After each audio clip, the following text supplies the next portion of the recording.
സ്നേഹം,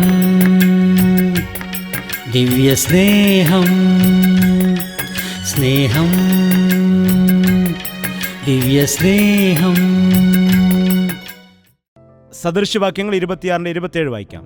കുഴി കുഴിക്കുന്നവൻ അതിൽ വീഴും, കല്ല് ഉരുട്ടുന്നവന്റെ മേൽ അത് തിരിഞ്ഞ് ഉരുളും. അവരവർ ചെയ്യുന്നതിൻ്റെ ഫലം അവരവർ തന്നെ അനുഭവിക്കേണ്ടതായിട്ട് വരും. നിങ്ങൾ എന്താണോ ചെയ്യുന്നത് അതുതന്നെ നിങ്ങൾക്കും ഭവിക്കും. നിങ്ങൾ മറ്റുള്ളവർക്ക് എതിരെ എങ്ങനെയാണ് പ്രവർത്തിക്കുന്നത്, അവരെക്കുറിച്ച് എങ്ങനെയാണ് ചിന്തിക്കുന്നത്, എന്താണോ ആലോചിക്കുന്നത്, അതേ അവസ്ഥ തന്നെ നിങ്ങളുടെ ജീവിതത്തിലും ഉണ്ടാകുവാനിടയാകും. അതുകൊണ്ടാണ് നാം ഏതു സമയത്തും നാം ചെയ്യുന്ന പ്രവൃത്തികളിൽ കൂടിയും നമ്മുടെ വാക്കുകളിൽ കൂടിയും നമ്മുടെ ജീവിതത്തിൽ കൂടി ആർക്കെങ്കിലും അത് പ്രയോജനകരമായി തീരുന്നുണ്ടോ, അതോ നമ്മുടെ ജീവിതകാലം മുഴുവനും മറ്റുള്ളവർക്കെതിരായിട്ട് പ്രവർത്തിച്ച് അവരെയും ഇവരെയുമൊക്കെ ദുഃഖപ്പെടുത്തി, അതുപോലെ മറ്റുള്ളവരുടെ ജീവിതത്തിൽ നാം പലതരത്തിലുള്ളതായ വഞ്ചനയും ചതിവും കാണിച്ച് നാം ജീവിക്കുകയാണോ, ലാഭം നേടുകയാണോ എന്നുള്ളതായ വിഷയങ്ങൾ നമ്മെക്കുറിച്ച് തന്നെ നാം ചിന്തിക്കേണ്ടതാണ്, ആലോചിച്ചെടുക്കേണ്ടതാണ്, നമ്മെക്കുറിച്ച് ശോധന ചെയ്യേണ്ടതാണ്. എല്ലാ മനുഷ്യരും സ്വാർത്ഥ മനുഷ്യരാണ്. അടുത്തിരിക്കുന്നവരോട് പറയുക, നിങ്ങൾ സ്വാർത്ഥനാണോ? ആകുന്നുവോ? സ്വാർത്ഥനാണോ? നിന്നെക്കുറിച്ച് മാത്രമാണ് നീ ചിന്തിക്കുന്നത്. നിന്റെ ഇഷ്ടങ്ങൾ, നിന്റെ ആഹാരം, നിന്റെ ജോലി, നിന്റെ ഭാവി, നിന്റെ വീട്, നിന്റെ സ്വപ്നങ്ങൾ, നിന്റെ പദ്ധതികൾ, ഈ വിഷയങ്ങളെക്കുറിച്ച് നീ ഒരുപാട് പരിശ്രമങ്ങൾ നടത്തുന്നു. എന്നാൽ മറ്റുള്ള ആളുകളെ, നിന്നോടൊപ്പം ജോലി ചെയ്യുന്ന ആളുകളെ, നിന്നോടൊപ്പം പ്രവർത്തിക്കുന്നതായ ആളുകളെ, നിന്നോടൊപ്പം മുൻപോട്ട് വരുന്നതായ ആളുകളെ, നിന്നേക്കാൾ മുൻപിൽ പോകുന്നതായ ആളുകളെ കാണുമ്പോൾ നിനക്ക് എന്താണ് തോന്നുന്നത്? ചിലർ പറഞ്ഞു എനിക്ക് അസൂയ തോന്നുമെന്ന്. അത് ഏത് രീതിയിലുള്ളതാണ്? അവൻ ഓടുന്ന സമയത്ത്, നമ്മുടെ മുൻപിൽ പോകുന്ന സമയത്ത് നമുക്ക് എന്തോ ഒരു വല്ലായ്മ തോന്നുകയാണ്. അതേ സമയത്ത് നിന്റെ പിറകിൽ വരുന്ന ആൾ നിന്നേക്കാൾ 2 അടി കൂടുതൽ വരികയാണെങ്കിൽ അപ്പോൾ നിന്റെ അവസ്ഥ എന്തായിത്തീരും? നിരാശപ്പെടുവാനിടയാകും. എല്ലാ മനുഷ്യനും ഈ കാലത്ത്, കർത്താവ് പറഞ്ഞിട്ടുണ്ട്, അന്ത്യകാലത്ത് മനുഷ്യരെല്ലാം സ്വസ്നേഹികളായിട്ട് മാറുമെന്ന്. സ്വാർത്ഥതയെക്കുറിച്ചൊക്കെ നമ്മുടെ ജീവിതത്തിൽ ആവശ്യമാണ്. നമ്മുടെ കാര്യങ്ങളെക്കുറിച്ച് ചിന്തിച്ച് ഉത്തരവാദിത്തമായിട്ട് ചെയ്യേണ്ടത് ആവശ്യമാണ്. അതായത് നിന്റെ ജീവിതത്തിൽ നിന്റെ ആവശ്യങ്ങൾക്ക് വേണ്ടിയോ, നിന്റെ നിത്യ കാര്യങ്ങൾക്ക് വേണ്ടിയോ, ആഹാരത്തിന് വേണ്ടിയോ, നിന്റെ ജോലിക്ക് വേണ്ടിയോ, നിന്റെ കാര്യങ്ങളിൽ നിങ്ങൾ ജാഗ്രതപ്പെടേണ്ടതാണ്, ഉത്തരവാദിത്തമായിട്ട് ചെയ്യേണ്ടതായ ആവശ്യമാണ്. ചില ആളുകൾ അതും പോലും ചെയ്യാറില്ല. അതുപോലെയുള്ള ആളുകളുമുണ്ട്. അവർ തങ്ങളെക്കുറിച്ച് ചിന്തിക്കില്ല, മറ്റുള്ളവരെക്കുറിച്ച് മാത്രം ചിന്തിക്കും. മറ്റുള്ളവർക്ക് കാര്യങ്ങളെല്ലാം ചെയ്തു കൊടുക്കും. എനിക്ക് മക്കളുണ്ടല്ലോ, പിന്നെ ഞാനെന്ത് ചെയ്യണം? എനിക്ക് ഭാര്യയുണ്ടല്ലോ, ഞാനെന്ത് ചെയ്യണം? എനിക്ക് ഭർത്താവുണ്ടല്ലോ, ഞാനെന്ത് ചെയ്യണം? എനിക്ക് അപ്പനും അമ്മയും ഉണ്ടല്ലോ, പിന്നെന്താണ് എന്ന് വിചാരിച്ചിട്ട് അവസാനം ഒന്നുമില്ലാത്തവരായി മാറും. നീ ജീവിതത്തിൽ ഉയർന്നു വരുന്നതായ കാര്യം അത് നല്ലതാണ്. നീ ഉന്നതനാകുന്നത് നല്ലതാണ്. നീ അനുഗ്രഹം പ്രാപിക്കുന്നത് നല്ലതാണ്. എന്നാൽ നീ നന്മ പ്രാപിക്കുന്നതിന് വേണ്ടി മറ്റൊരാളെ ചവിട്ടിത്താഴ്ത്തുകയാണ് എങ്കിൽ, മറ്റൊരാളുടെ ജീവിതത്തിൽ പ്രശ്നങ്ങൾ ഉണ്ടാക്കുകയാണെങ്കിൽ, മറ്റൊരാളുടെ ജീവിതത്തിലെ കഷ്ടത കൊണ്ട് നീ ഉയർന്നു വരികയാണ് എന്നുണ്ടെങ്കിൽ, മറ്റുള്ളവരുടെ അധ്വാന ഫലം നീ അനുഭവിച്ചുകൊണ്ട് അവരുടെ ജീവിതത്തിൽ നീ കഷ്ടത വരുത്തി വയ്ക്കുകയാണെങ്കിൽ നിനക്കതേ സ്ഥിതി തന്നെ വരും. നീ മറ്റുള്ളവരെ വഞ്ചിക്കുകയാണെങ്കിൽ നിന്റെ ജീവിതത്തിലും വഞ്ചന വരാനിടയാകും. നീ വഞ്ചിച്ചതിന് ശേഷം നിന്റെ ജീവിതത്തിലും മറ്റുള്ളവർ നിന്നെ വഞ്ചിക്കുവാൻ ഇടയാകും. യാക്കോബ് ചതി ചെയ്തു, സഹോദരനെ ചതിച്ചു, തന്റെ പിതാവിനെ ചതിക്കാനിടയായി. അവസാനം എന്തായി? അമ്മായിയപ്പനാൽ വഞ്ചിക്കപ്പെടുവാനിടയായി, ജീവിതത്തിൽ തന്നെ വഞ്ചിക്കപ്പെടുവാനിടയായി. അവസാനം ഒന്നുമില്ലാത്തവനായിട്ട് കടന്നു വന്ന ദൈവത്തിന്റെ സന്നിധിയിൽ പോരാടി മുട്ടുകുത്തി പ്രാർത്ഥിച്ച് യഥാർത്ഥമായ നന്മ പ്രാപിക്കുവാനിടയായി. വഞ്ചനയും ചതിവും ചെയ്യുന്നവൻ അനുഗ്രഹിക്കപ്പെടുകയില്ല. നീ ചെയ്യുന്നത് നിന്റെ തലമേൽ വരാനിടയാകും. മറ്റൊരു വാക്യം നമുക്ക് നോക്കാം. സങ്കീർത്തനം 7:15. അതുപോലെ ഇയ്യോബ് 4:7 കൂടെ വായിക്കാം. അവന്റെ വേണ്ടാതനം അവന്റെ തലയിലേക്ക് തിരിയും. കണ്ടോ നിങ്ങൾ ആ വചനം? സങ്കീർത്തനം 7:16. അവന്റെ വേണ്ടാധനം അവന്റെ തലയിലേക്ക് തിരിയും. ഒന്നുകൂടെ വായിക്കുക. അവന്റെ ബലാത്കാരം അവന്റെ നെറുകയിൽ തന്നെ വീഴും. ഈ വചനം നമ്മുടെ മരണം വരെ നാം ഓർക്കണം. അതിനാണ് ബൈബിൾ വായിക്കുന്നത്. പെട്ടെന്ന് വായിച്ചിട്ട് മറന്നു പോകാൻ വേണ്ടിയുള്ളതല്ല. വേദപുസ്തകത്തിലെ വചനങ്ങൾ നമ്മുടെ ഹൃദയത്തിൽ ആഴമായിട്ട് പതിയണം. അത് നമ്മുടെ കാതുകളിൽ മുഴങ്ങണം. ഹൃദയത്തിൽ അത് ഉറയ്ക്കുവാനിടയാകണം. എന്താണ് ഇവിടെ പറയുന്നത്? അവന്റെ വേണ്ടാധനം അവന്റെ തലയിലേക്ക് തന്നെ തിരിയും. നീ ഒരാളെ കല്ലെറിയുമ്പോൾ ആ കല്ല് തിരിച്ച് നിന്റെ നെറ്റിയിലേക്ക് തന്നെ വന്നാൽ എങ്ങനെയിരിക്കും? അവന്റെ തല എറിഞ്ഞ് പൊട്ടിക്കാൻ വേണ്ടി നീ ആയമെടുത്ത് എറിയുന്നതായ സമയത്ത് നിന്റെ തലയ്ക്ക് കൊള്ളുന്നു. എന്താണ് വായിക്കുന്നത്? അവന്റെ വേണ്ടാധനം അവന്റെ തലയിലേക്ക് തിരിയും. അടുത്തത് എന്താണ്? അവന്റെ ബലാത്കാരം അവന്റെ നെറുകയിൽ തന്നെ വീഴുന്നു. അവന്റെ പദ്ധതികൾ അവന് തന്നെ നാശമാകും. 15-ാമത്തെ വാക്യം. അവനൊരു കുഴി കുഴിച്ചുണ്ടാക്കി, കുഴിച്ച കുഴിയിൽ താൻ തന്നെ വീണു. താനൊരു കുഴി കുഴിച്ചുണ്ടാക്കിയിട്ട് അതിൽ താൻ തന്നെ വീഴുകയാണ്. ആ സാഹചര്യത്തെക്കുറിച്ച് നിങ്ങളൊന്ന് ചിന്തിച്ചു നോക്കുക. നീ കുഴിച്ച കുഴിയിൽ നീ വീഴുന്നില്ല എങ്കിൽ മറ്റൊരാൾ കുഴിച്ചതായ കുഴിയിൽ നീ വീഴുകയാണ്. എപ്പോഴും മറ്റുള്ളവർക്ക് ദോഷം ചെയ്യണമെന്നുള്ള ചിന്ത നമ്മളിൽ വരുവാനായിട്ട് പാടില്ല. നിന്റെ ശത്രുക്കളെ പോലും സ്നേഹിക്കുക എന്നതാണ് യേശുക്രിസ്തു നമുക്ക് പഠിപ്പിച്ചു തന്ന പാഠം. എന്നാൽ ഈ കാലത്ത് നോക്കുമ്പോൾ എപ്പോഴും അവരുടെ ചിന്ത മറ്റുള്ളവരെ എങ്ങനെ താഴ്ത്തിക്കളയണം, എനിക്കെങ്ങനെ ഉയർന്നു വരാൻ കഴിയും, മറ്റുള്ളവരെ എങ്ങനെ കബളിപ്പിച്ച് പണം തട്ടിയെടുക്കാൻ കഴിയും, മറ്റുള്ളവരെ കബളിപ്പിച്ച് എങ്ങനെ ആ സ്ഥാനം എനിക്ക് നേടിയെടുക്കാൻ കഴിയും, ആ നന്മകൾ എനിക്കെങ്ങനെ പ്രാപിച്ചെടുക്കുവാൻ കഴിയും എന്ന ആലോചനയോടാണ് മനുഷ്യൻ ജീവിക്കുന്നത്.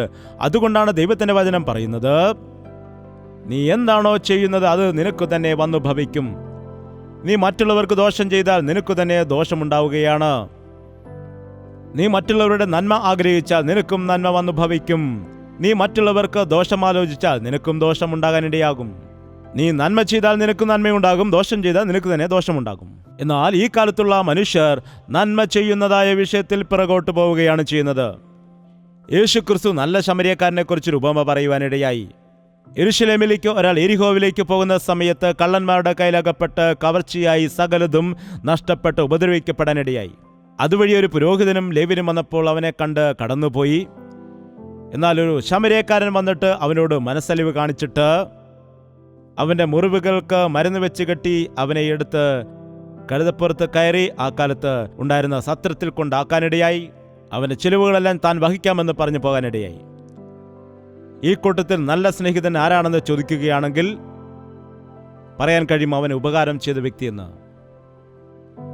നമ്മൾ യേശുക്രിസ്തുവിന്റെ മക്കളാണെങ്കിൽ നിന്നെ പോലെ നിന്റെ അയൽക്കാരെ സ്നേഹിക്കണമെന്ന് കർത്താവ് പറയുമ്പോൾ എങ്ങനെ നീ അയൽക്കാർക്ക് ദോഷമുണ്ടാകാൻ വേണ്ടി പ്രവർത്തിക്കും? അവർക്ക് എങ്ങനെയാണ് നീ ദോഷം ചെയ്യുന്നത്? എങ്ങനെയാണ് നീ തിന്മ ചെയ്യുന്നത്? ക്രിസ്തുവിന്റെ മക്കളായിട്ട് സ്നേഹമുള്ളവരായിട്ട് നാം ആയിരിക്കണം. നീ എന്തു തന്നെ ചെയ്താലും ഇത് ചെയ്യുന്നത് കൊണ്ട് മറ്റുള്ളവർക്ക് നന്മയാണോ തിന്മയാണോ ഉണ്ടാകുന്നത്? എൻ്റെ നന്മയ്ക്ക് വേണ്ടിയാണ് ഞാൻ അധ്വാനിക്കുന്നത്, എന്നാൽ ഇതുകൊണ്ട് ആർക്കെങ്കിലും എന്തെങ്കിലും ദോഷമുണ്ടാകുന്നുണ്ടോ? ആർക്കെങ്കിലും തിന്മയായിട്ട് തീരുന്നുണ്ടോ? അത് അനീതിയായിട്ട് തീരുന്നുണ്ടോ എന്ന് നാം പരിശോധിക്കാതെ ചെയ്യുന്ന കാര്യങ്ങളെല്ലാം തന്നെ മറ്റുള്ളവർക്ക് ദോഷമായിട്ടാണ് തീരുന്നത്. അതുപോലെ യോബിന്റെ പുസ്തകം 4:7 കൂടെ വായിക്കാൻ വേണ്ടി നാം പറഞ്ഞതാണ്. വായിക്കുന്നു, ഓർത്തു നോക്കുക, നിർദോഷിയായി നശിച്ചവൻ ആർ? നേരുള്ളവർ എവിടെ മുടിഞ്ഞു പോയിട്ടുള്ളൂ? ഞാൻ കണ്ടിടത്തോളം അന്യായം ഉഴുത് കഷ്ടത വിതയ്ക്കുന്നവർ അതുതന്നെ കൊയ്യുന്നു. എന്താണ്? കഷ്ടത വിതയ്ക്കുന്നവർ അതുതന്നെ കൊയ്യുന്നു. അന്യായം ചെയ്തിട്ട് കഷ്ടത വിതയ്ക്കുന്നവർ അതുതന്നെ കൊയ്യാനിടയാകും. നീ എന്താണോ വിതയ്ക്കുന്നത് അതുതന്നെ നീ കൊയ്യും. നീ നന്മ ചെയ്താൽ നിനക്കും നന്മ ലഭിക്കും, നീ ദോഷം ചെയ്താൽ ദോഷം ലഭിക്കും. നീ ശപിച്ചാൽ നീ തന്നെ ശാപത്തിന് പാത്രമായി മാറും. നീ മറ്റുള്ളവരെ വഞ്ചിച്ചാൽ നീ വഞ്ചിക്കപ്പെടും. നീ ദോഷം ചെയ്താൽ ദോഷം അനുഭവിക്കും. നീ നന്മ ചെയ്താൽ നിനക്ക് നന്മ ലഭിക്കും. ഉപകാരം ചെയ്താൽ ഉപകാരം ലഭിക്കും. ഇത് ദൈവത്തിന്റെ പദ്ധതിയാണ്. എന്നാൽ മനുഷ്യർ ഇത് തിരിച്ചറിയുന്നില്ല. നമുക്കിഷ്ടമുള്ളതുപോലൊക്കെ ജീവിക്കണം, നമുക്ക് നന്മ അനുഭവിക്കണം. മറ്റുള്ളവരുടെ ജീവിതത്തിൽ നാം ദോഷം ചെയ്യുക, നമുക്ക് നന്മ ചെയ്യണം. ഇതാണ് നമ്മുടെ ജീവിത രീതി. എപ്പോഴും നമുക്ക് മാത്രമേ നന്മയുണ്ടാകൂ, ദൈവം നമ്മെ മാത്രമേ അനുഗ്രഹിക്കാവൂ എന്നുള്ളതായ ചിന്ത ഒരിക്കലും നല്ല ആഗ്രഹമല്ല, അത് സ്വാർത്ഥമായ ആഗ്രഹമാണ്. യോബ് ഇവിടെ പറയുകയാണ്, നിങ്ങൾ ഓർത്തുകൊള്ളുക, നിർദോഷിയായിരുന്നതായ വ്യക്തി എവിടെയെങ്കിലും നശിച്ചു പോയിട്ടുണ്ടോ? നേരുള്ളവർ എവിടെയെങ്കിലും മുടിഞ്ഞു പോയിട്ടുണ്ടോ? നീ നീതിയോടുകൂടി നിഷ്കളങ്കതയോടുകൂടി ജീവിക്കുകയാണെങ്കിൽ മറ്റുള്ള ആളുകൾ എത്രത്തോളം എതിരായിട്ട് നിന്നാലും ശരി, നിന്നെ സഹായിപ്പാനായിട്ട് കർത്താവ് ഉള്ളതുകൊണ്ട് നീ വീണു പോവുകയില്ല, തകരുകയില്ല. നീ മറ്റുള്ളവർക്ക് നേരെ നാശം ചെയ്യുമ്പോൾ, അവർക്കെതിരെ ദോഷം പ്രവർത്തിക്കുമ്പോൾ നിന്റെ പക്ഷത്ത് നിൽക്കുന്നത് പിശാചാണ്, കർത്താവല്ല, ഓർക്കണം. അതുകൊണ്ട് അവൻ നിന്നെ തകർത്ത് കളയുവാൻ, നിന്നെ നശിപ്പിക്കുവാൻ വേണ്ടി ശ്രമിക്കും. മനസ്സിലായോ? നിന്നെ കൊണ്ട് മറ്റൊരാളെ കൊല്ലിച്ചിട്ട് നിന്നെയും അവൻ കൊന്നുകളയും. നിന്നിൽ കൂടി ഒരാൾക്ക് ദോഷം പ്രവർത്തിപ്പിച്ചിട്ട് അവസാനം നിന്റെ ജീവിതത്തെ മൊത്തം നാശമാക്കി കളയാനാണ് പിശാച് നോക്കുന്നത്. കാരണം അവൻ അപവാദിയാണ്, കള്ളനാണ്. പിശാച് കള്ളന്റെ അപ്പനാണ്.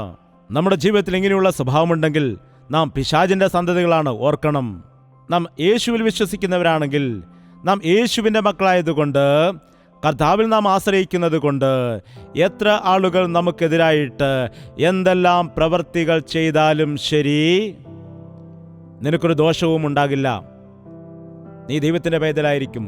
നിങ്ങൾ ഇടയ്ക്കൊക്കെ ആവർത്തന പുസ്തകം 28-ാമത്തെ അധ്യായം വായിക്കേണ്ടതാണ്. ഒരു ശ്രേഷ്ഠമായ നല്ല ഒരു ആഹാരം കഴിച്ചതുപോലെ നിങ്ങൾക്കത് അനുഗ്രഹകരമായിട്ട് തീരും. എപ്പോഴും ബൈബിൾ വായിക്കുക എന്നത് നിങ്ങൾ ചെയ്യുമ്പോൾ നിങ്ങളത് വെറുതെ വായിച്ചു വിടുക അല്ലാതെ ആ വചനങ്ങളെ നിങ്ങൾ അണ്ടർലൈൻ ചെയ്തിട്ട്, ഈ വചനങ്ങൾ എൻ്റെ ജീവിതത്തിൽ നിറവേറാനിടയാകണം എന്ന് നിങ്ങൾ പൂർണ്ണമായിട്ടത് വിശ്വസിക്കണം. 28-ാമത്തെ അധ്യായത്തിൽ ഒരുപാട് അനുഗ്രഹങ്ങളെക്കുറിച്ചും ശാപങ്ങളെക്കുറിച്ചും പറയുന്നു. ശാപങ്ങളെല്ലാം വിരൽ വെച്ചിട്ട് ഇവ എനിക്ക് സംഭവിക്കണമെന്ന് പറയരുത്. നോക്കാം, 7-ാമത്തെ വാക്യം ഒന്ന് എടുത്താട്ടെ. നിന്നോട് എതിർക്കുന്ന ശത്രുക്കളെ യഹോവ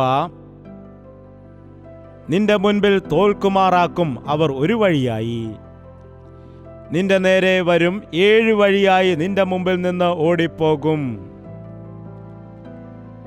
വരുന്ന സമയത്ത് ഒറ്റയടിക്ക് എല്ലാവരും കൂടെ നിന്റെ നേരെ വരും, നിനക്കെതിരായിട്ട് കടന്നു വരും.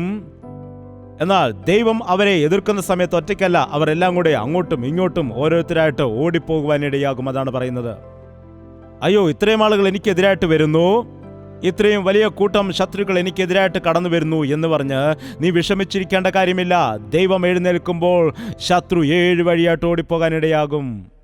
നീ അനുഗ്രഹിക്കപ്പെട്ട വ്യക്തിയാണെങ്കിൽ നിന്റെ നേരെ വരുന്നതായ ശത്രുക്കൾ ഏതെല്ലാം വഴിയെ വന്നാലും അവരെല്ലാവരും ചിതറിപ്പോകാനിടയാകും. നമ്മൾ ദൈവത്തിൻ്റെ വചനത്തിലുള്ള പ്രബോധനങ്ങളെ കൈക്കൊള്ളണം.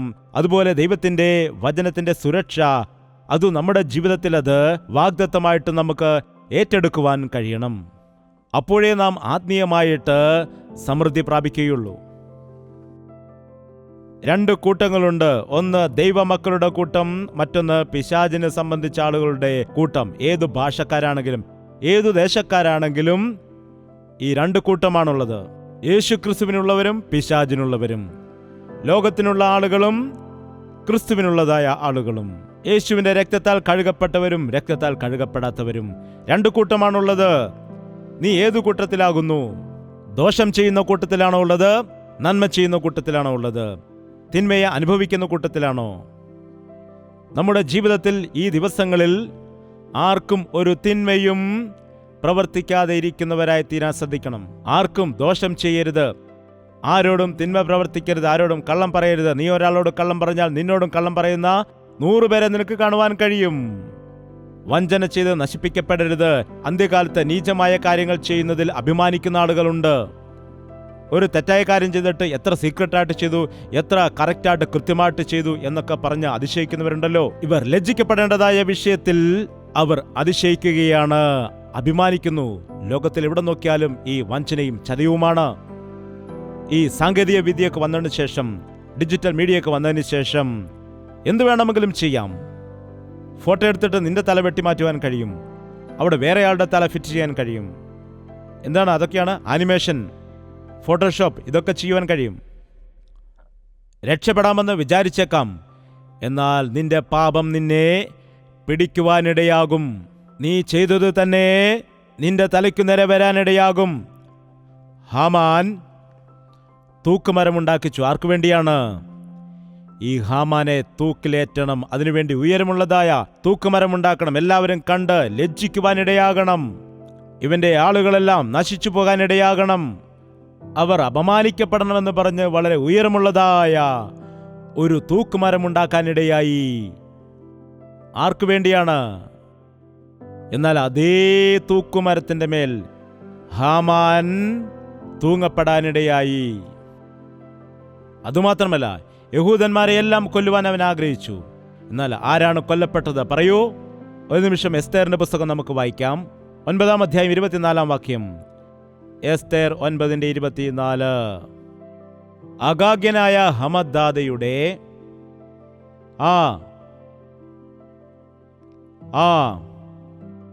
യഹൂദന്മാരെ നശിപ്പിക്കേണ്ടതിന് അവരുടെ നേരെ ഉപായം ചിന്തിക്കുകയും യഹൂദന്മാർക്ക് വിരോധമായി ചിന്തിച്ചിരുന്ന ഉപായം അവന്റെ തലയിലേക്കു തന്നെ തിരിയുവാനും അവനെയും അവന്റെ പുത്രന്മാരെയും കഴുമരത്തിന്മേൽ തൂക്കിക്കളയുവാനും രാജാവ് രേഖാമൂലം കൽപ്പിച്ചു. അവൻ മാത്രമല്ല, അവന്റെ പുത്രന്മാരെയും തൂക്കുവാനിടയായി. നോക്കുക, മൊർദെഖായി നമസ്കരിച്ചില്ല എന്ന് പറയുമ്പോൾ മൊർദെഖായിയുടെ മാത്രമാണ് പിണക്കമുണ്ടാകേണ്ടത്. എന്നാൽ മൊർദെഖായിയുടെ പേരിൽ ഹാമാൻ എത്ര പേരോട് പക കാണിക്കുന്നു? യഹൂദ വംശം ആരും ഉണ്ടാകാൻ പാടില്ല, ഇവരെല്ലാവരും കൊല്ലപ്പെടേണ്ടത് ആവശ്യമാകുന്നു. ഹാമാൻ ചെയ്തതായ തെറ്റിന് ഹാമാൻ മാത്രമാണ് തൂക്കിലേറ്റപ്പെടേണ്ടത്. എന്നാൽ അവൻ ഒരാൾ ചെയ്ത തെറ്റിന് പകരമായി എല്ലാവരെയും കൊല്ലുവാൻ ആഗ്രഹിച്ചതുപോലെ അവനും അവന്റെ മക്കളും കൊല്ലപ്പെടാനിടയായി. ജാഗ്രത! നീ എന്താണോ ചിന്തിക്കുന്നത് അതുതന്നെ നിനക്ക് നേരെ വരാനിടയാകും. നീ എന്ത് ചിന്തിച്ചുകൊണ്ടാണ് മറ്റുള്ളവർക്ക് ദോഷം പ്രവർത്തിക്കുന്നത്, അതേ ദോഷം തന്നെ നിനക്കു നേരെ വരും. ഈ സമയങ്ങളിൽ നമ്മുടെ മനസ്സിൽ ആർക്കെങ്കിലും മേതെ കോപമോ വിദ്വേഷമോ അസൂയയോ പകയോ ഉണ്ടാകാനിടയാകരുത്. അങ്ങനെ വരികയാണെങ്കിൽ അപ്പോൾ തന്നെ മുഴങ്കാലിൽ വീണ് പ്രാർത്ഥിച്ച്, കർത്താവേ, ഞാൻ ആ വ്യക്തിയോട് ക്ഷമിക്കുകയാണ്, എന്നോട് നീ ക്ഷമിക്കുമാറാകണം എന്ന് പ്രാർത്ഥിക്കണം. കർത്താവ് പഠിപ്പിച്ചതായ പ്രാർത്ഥനയിൽ പറയുന്നു, ഞങ്ങളുടെ കടക്കാരോട് ഞങ്ങൾ ക്ഷമിച്ചതുപോലെ ഞങ്ങളുടെ കടങ്ങളെയും ക്ഷമിക്കണമേ. നിങ്ങൾ പ്രാർത്ഥിക്കുന്ന സമയത്ത് നിങ്ങളുടെ ശത്രുക്കളോട് നിങ്ങൾ ക്ഷമിക്കാനിടയാകണം. നാം ക്ഷമിക്കുന്ന സമയത്ത് ശത്രു ചെയ്ത പ്രവൃത്തിയുടെ ഫലം ശത്രുവിന്റെ നേരെ വരും. റോമർക്ക് എഴുതിയതായ ലേഖനം 12-ാം അധ്യായം അതിന്റെ 19-ാമത്തെ വാക്യം ഒന്ന് വായിക്കാം. 12-ാം അധ്യായം 19-ാമത്തെ വാക്യം. പ്രിയമുള്ളവരെ, നിങ്ങൾ തന്നെ പ്രതികാരം ചെയ്യാതെ ദൈവകോപത്തിന് ഇടം കൊടുപ്പീൻ. പ്രതികാരം എനിക്കുള്ളത്, ഞാൻ പകരം ചെയ്യുമെന്ന് കർത്താവ് അരുളി ചെയ്യുന്നു. എന്നാൽ നിന്റെ ശത്രുവിന് വിശക്കുന്നുവെങ്കിൽ അവന് തിന്മാൻ കൊടുക്കുക, ദാഹിക്കുന്നു എങ്കിൽ കുടിപ്പാൻ കൊടുക്കുക. അങ്ങനെ ചെയ്താൽ നീ അവന്റെ തലമേൽ തീക്കനൽ കുന്നിക്കും. നീ ചെയ്യുമെന്നല്ല. എന്താണ്? അങ്ങനെ ചെയ്താൽ നിന്റെ ശത്രുവിനോട് നീ ക്ഷമിക്കുകയാണെങ്കിൽ അവൻ ചെയ്തതിൻ്റെ ഫലം അവൻ തന്നെ അനുഭവിക്കും. മറ്റുള്ളവർ എന്നെ കുറ്റപ്പെടുത്തുകയാണ്, അതുപോലെ പലരും എന്നെ നോക്കി ശപിക്കുന്നു എന്ന് പറഞ്ഞ് ഈ കാലത്ത് പലരും പരാതിപ്പെടാറുണ്ട്. എന്നാൽ ആര് നിന്നെ ശപിച്ചാലും ദൈവം നിന്നെ ശപിക്കുന്നില്ലെങ്കിൽ ആ ശാപം നിന്റെ മേലേക്ക് വരില്ല. അതേപോലെ തന്നെ ആരെല്ലാം നിന്നെ നോക്കി അനുഗ്രഹിച്ചാലും, എത്ര പാസ്റ്റർമാർ തലയിൽ കൈവച്ച് അനുഗ്രഹിച്ചാലും, ദൈവം നിന്നെ അനുഗ്രഹിക്കുന്നില്ല എങ്കിൽ ആ അനുഗ്രഹം നിന്റെ മേൽ വരില്ല. വായിക്കാം സദൃശവാക്യങ്ങൾ 26-ന്റെ 2-ാമത്തെ വാക്യം. കുരികിൽ പാറിപ്പോകുന്നതും മീവൽ പക്ഷി പറന്നു പോകുന്നതും പോലെ കാരണം കൂടാതെ ശാപം പറ്റുകയില്ല. കാരണം കൂടാതെ ഒരു ശാപവും നിന്റെ മേലേക്ക് വരികയില്ല എന്ന് വചനം പറയുന്നു. സാധാരണ നമ്മെ ആരെങ്കിലും ശപിക്കുകയാണെങ്കിൽ നാം എന്താണ് ചെയ്യുന്നത്? തിരിച്ചവരെ ശപിക്കും. അവർ നിങ്ങളെ നോക്കി ഒരു വാക്ക് പറഞ്ഞാൽ നിങ്ങൾ അവരെ നോക്കി 2 വാക്ക് പറയും. കുറച്ചുകൂടി കട്ടിയായ ക്രൂരമായ 2-3 വാക്കുകൾ അവർക്കെതിരെ പ്രയോഗിക്കും. അവൻ പറഞ്ഞത് അവൻ്റെ നേരേക്ക് വരുവാനിടയാകും. അപ്പോൾ നീ പറഞ്ഞല്ലോ 2-3 വാക്ക്, അതെങ്ങോട്ട് പോകും? നിന്റെ നെറ്റിയിലേക്ക് വരും. അതാണ് പറയുന്നത്. കാരണം കൂടാതെ ഒരു ശാപവും നിന്റെ മേലേക്ക് വരികയില്ല. നീ അനുഗ്രഹിക്കൂ, അനുഗ്രഹിക്കപ്പെടും. നീ ശപിച്ചാൽ ശപിക്കപ്പെടും. നീ മോഷ്ടിച്ചാൽ നിന്റേതും മോഷ്ടിക്കപ്പെടും. കവർച്ച ചെയ്താൽ കവർച്ച ചെയ്യപ്പെടും. നീ അനീതി ചെയ്താൽ നിന്റെ ജീവിതത്തിലും അനീതി ഉണ്ടാകും. എന്താണോ നീ വിതയ്ക്കുന്നത് അത് തന്നെ കൊയ്യും.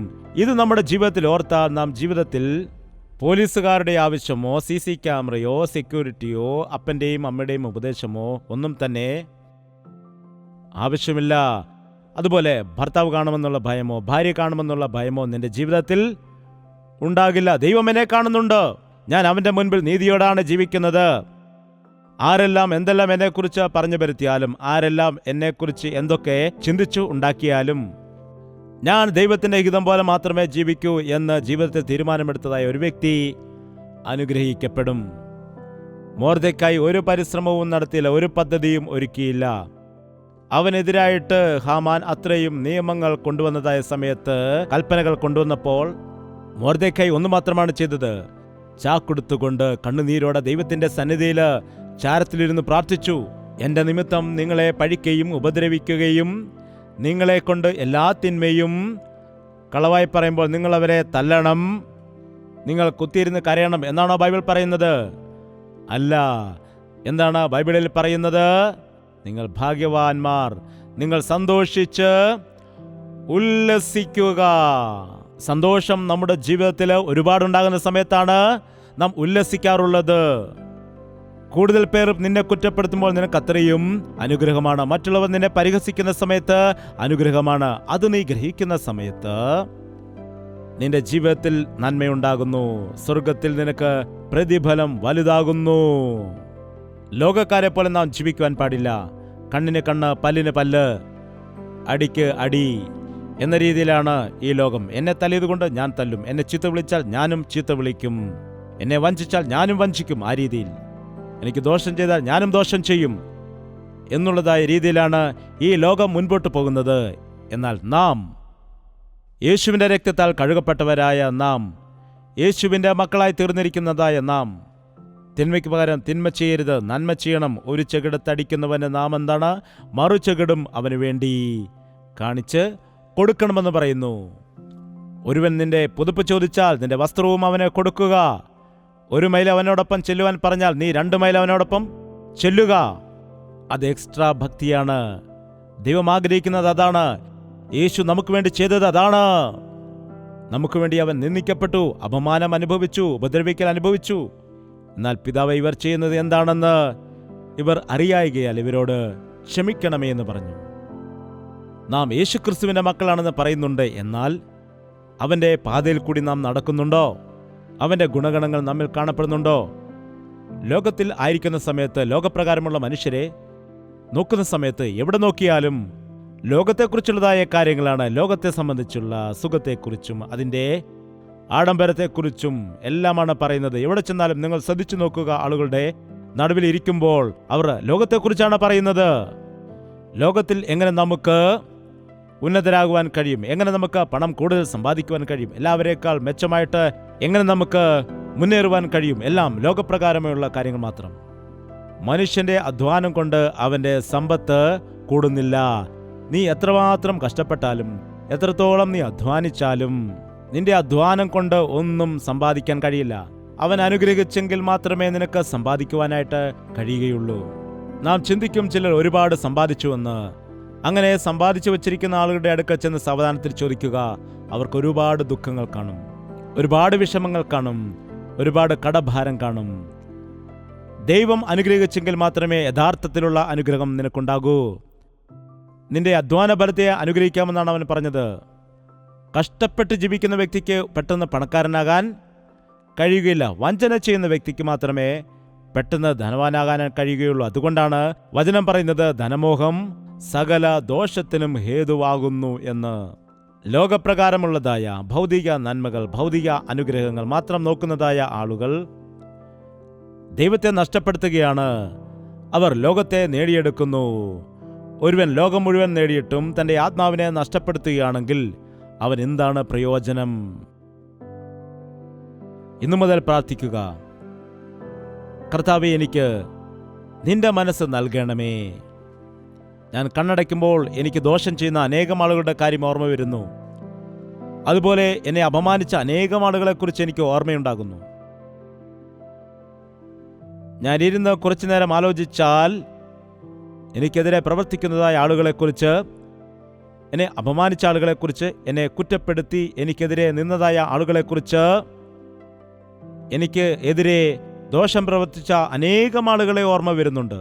അവരെക്കുറിച്ച് ഓർക്കുന്ന സമയത്തെല്ലാം എൻ്റെ ഹൃദയം തകരുന്നു, എൻ്റെ മനസ്സ് ദുഃഖത്താൽ നിറയുന്നു, കോപത്താൽ നിറയുന്നു. ഈ ദിവസം മുതൽ ഞാൻ അവരെക്കുറിച്ച് ചിന്തിക്കില്ല. നിന്റെ ഉപകാരങ്ങൾ, നിന്റെ നന്മയെക്കുറിച്ച് ചിന്തിക്കും. എത്ര പേർ എനിക്കെതിരെ വന്നാലും നീ എൻ്റെ പക്ഷത്തുണ്ടായാൽ മാത്രം മതി, നീ എപ്പോഴും എൻ്റെ കൂടെ ഉണ്ടായാൽ മാത്രം മതി എന്നുള്ളതായ തീരുമാനം നീ എടുക്കുന്നതായ നിമിഷത്തിൽ യഥാർത്ഥമായ ക്രിസ്തീയ ഭക്തിയും ആ ഭക്തിയുടെ ശക്തിയും നിന്റെ ജീവിതത്തിൽ മറ്റുള്ളവർക്ക് കാണിക്കാൻ കഴിയും. നമുക്ക് അനുഗ്രഹീതരാകാം. എഴുന്നേറ്റ് നിൽക്കാം, പ്രാർത്ഥിക്കാം. ഒരു നിമിഷം കണ്ണുകൾ അടച്ചുകൊണ്ട്, ഇപ്പോൾ വരെ നിന്റെ ജീവിതത്തിൽ നീ ആർക്കെങ്കിലും എതിരായി ദോഷം ചെയ്തിട്ടുണ്ടോ, തിന്മ ചെയ്തിട്ടുണ്ടോ, അന്യായം ചെയ്തിട്ടുണ്ടോ? ഒന്ന് ചിന്തിക്കുക. ആർക്കെങ്കിലും തിന്മ ചെയ്തിട്ടുണ്ടോ? ആർക്കെങ്കിലും ദോഷം ചെയ്തിട്ടുണ്ടോ? ആരെക്കുറിച്ചെങ്കിലും തിന്മയായിട്ട് ചിന്തിച്ചിട്ടുണ്ടോ? അവരുടെ ജീവിതത്തിൽ എങ്ങനെയെങ്കിലും നാശമുണ്ടാകണമെന്ന് നീ ആലോചിക്കുന്നുണ്ടോ? ജാഗ്രത, നിനക്കും അത് തന്നെ ഉണ്ടാകുമെന്ന് മനസ്സിലാക്കിക്കൊണ്ട് കർത്താവിനോട് അപേക്ഷിക്കുക.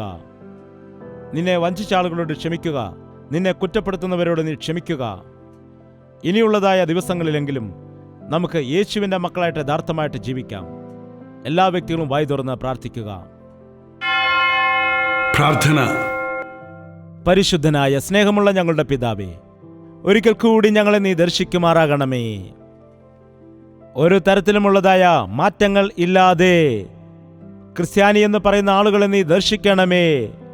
മറ്റുള്ളവർ ഞങ്ങൾക്ക് ദോഷം ചെയ്യുന്ന സമയത്ത് അവരെ നിന്ദിക്കാതെ, അവർക്ക് തിന്മ പ്രവർത്തിക്കാതെ മൊർദെഖായി അന്ന് ചെയ്തതുപോലെ കർത്താവിൻ്റെ സന്നിധിയിൽ പ്രാർത്ഥിക്കുവാൻ ഞങ്ങളെ നീ സഹായിക്കണമേ. അതിനുവേണ്ടി ഞങ്ങളെ ഒരുക്കണമേ. ആരെല്ലാം എന്തെല്ലാം തിന്മ ചെയ്താലും, എത്രയോ കഷ്ടനഷ്ടതകൾ വന്നാലും നീതിമാന്മാർ രക്ഷിക്കപ്പെടാനിടയാകും.